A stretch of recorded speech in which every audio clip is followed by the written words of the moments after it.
akan membuat kita diproses menjadi orang yang banyak mendengar. Karena kalau kita dipasangkan dengan yang cerewet, habiskan waktu sama dia. Cuman kita tidak sadar kalau itu adalah proses. Yang terjadi adalah protes. Maka outputnya tidak pernah sukses. Makanya dari hidup ke hidup ya gitu-gitu saja. Tidak tambah dewasa, tidak tambah bijak. Karena tidak mengerti mekanisme semesta bekerja. Itulah bodohnya kita selama ini. Ada orang datang sama saya, dia itu satpam. Bilang sama saya, ya ayah bisa nggak didoakan? Didoakan apa? Saya ingin jadi orang kaya. Ya saya balik tanya, emang kamu siap jadi orang kaya? Ya saya tanya dulu, dikiranya jadi orang kaya itu gampang. Karena belum pernah kaya. Saya pernah bertanya orang yang sudah kaya, ternyata orang kaya itu banyak yang susah, apalagi nggak kaya. Apa sih susahnya orang kaya? Orang biasa susahnya cuma kekurangan. Orang yang kaya susahnya lebih gawat, takut kehilangan kekayaannya. Kan tingkat stresnya lebih tinggi. Makanya orang stres jarang orang biasa, kebanyakan orang kaya. Ini menurut hasil riset saya ya, jadi saya pakai data. Paham ya? Nah, tadi kan minta apa? Ini satpam ini minta sama saya didoakan supaya jadi orang kaya. Makanya saya tanya, sudah siap memang jadi orang kaya? Karena belum pernah punya pengalaman jadi orang kaya, dikiranya jadi orang kaya itu enak. Padahal pasangka-sangka hidup itu.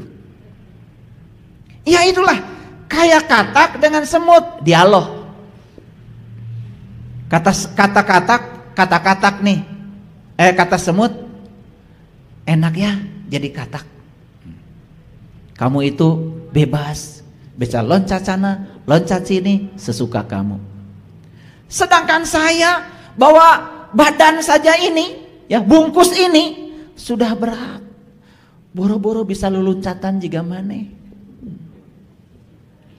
Sedang dialog seperti itu, tiba-tiba burung elang datang. Dek! Diambil tuh katak, dibawa terbang. Baru tersadar tuh si siput itu.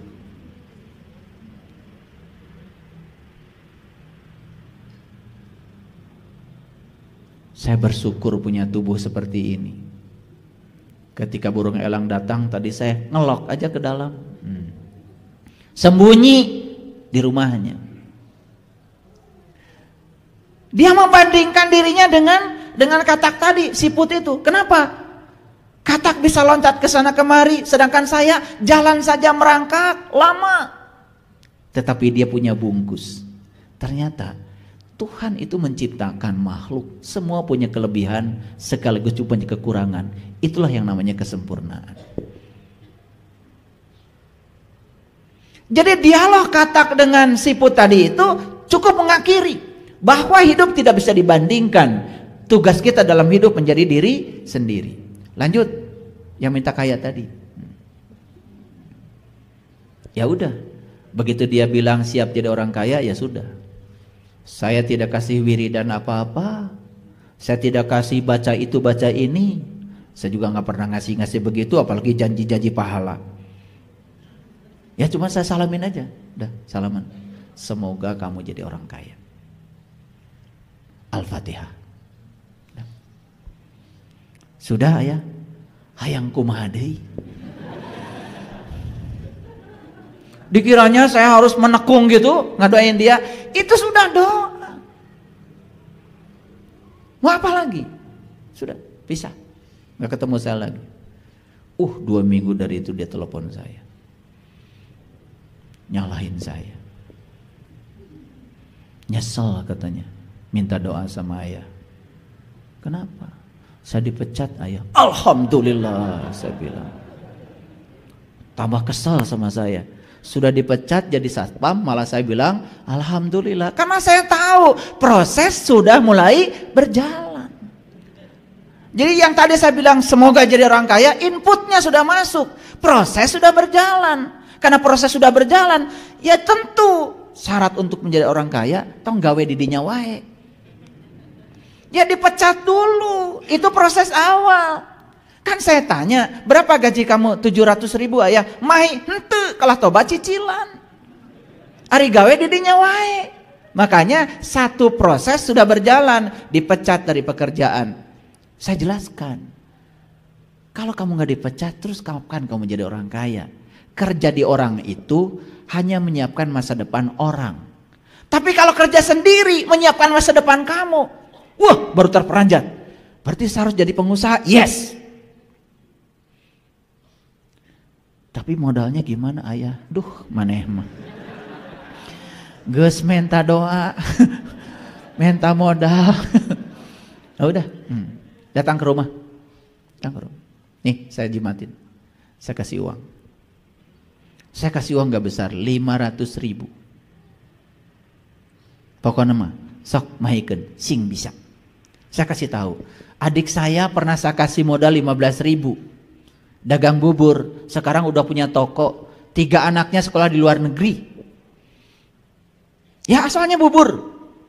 Berikutnya nambah, ada lontongnya. Berikutnya dagang lagi ini, berikutnya ada sayur, berikutnya sekarang jadi bandar. Gitu, dari 15.000. Kalau bisa, bisa. Dan ternyata dia setelah saya kasih modal 500.000, dia betul-betul jadi pengusaha.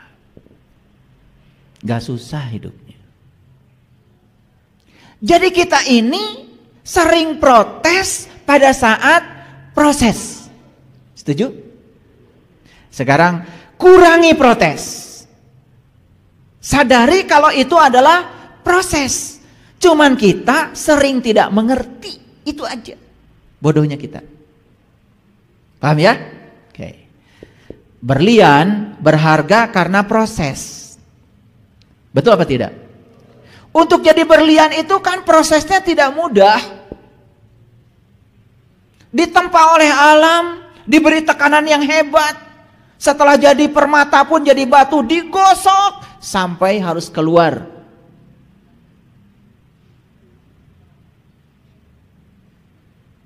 Cantiknya itu. Betul apa tidak? Jadi kalau kita nggak mau digosok, nggak mau diproses, ya sudah. Jadi Doraemon aja. Alam ini tidak pernah menyalahi, karena alam ini bekerja dengan hukum. Dan alam ini selalu memproses semua input yang datang pada alam. Cuman saat kita diproses, kita banyak protes. Akibatnya proses terhambat oleh protes. Apa yang terjadi? Output tidak jadi apa-apa. Tadi kita diproses. Jadi orang apa? Jadi orang kuat. Ya tentu saja kita akan dihadapkan pada situasi yang menguatkan kita. Dihadapkan pada masalah yang besar, dihadapkan pada bisnis yang menyulitkan. Kan mau jadi orang kuat katanya. Ayo. Mau jadi orang hebat? Terima proses.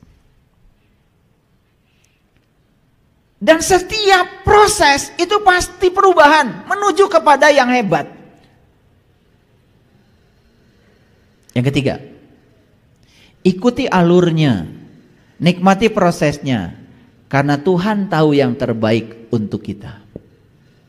Percaya deh, Dia yang Maha Pengasih dan Maha Penyayang, gak mungkin amat menyengsarakan kita, gak mungkin. Cuman saat proses berlangsung, ya tentu saja ada berantakannya dulu, tapi sabar, nikmati prosesnya. Kan kita juga mau rehab rumah, berantakan dulu. Betul nggak? Bocor dulu, banyak kebul. Jangan protes. Kan pengen rumah kita bagus. Kan nggak mungkin rehab rumah tiba-tiba jelek, bagus. Nggak mungkin. Melanggar hukum alam. Nah kita sering tidak sabar ketika berada di proses. Makanya saya sudah bilang di kajian sebelumnya, perubahan itu sulit di awal, berantakan di tengah, tapi pasti indah di akhir.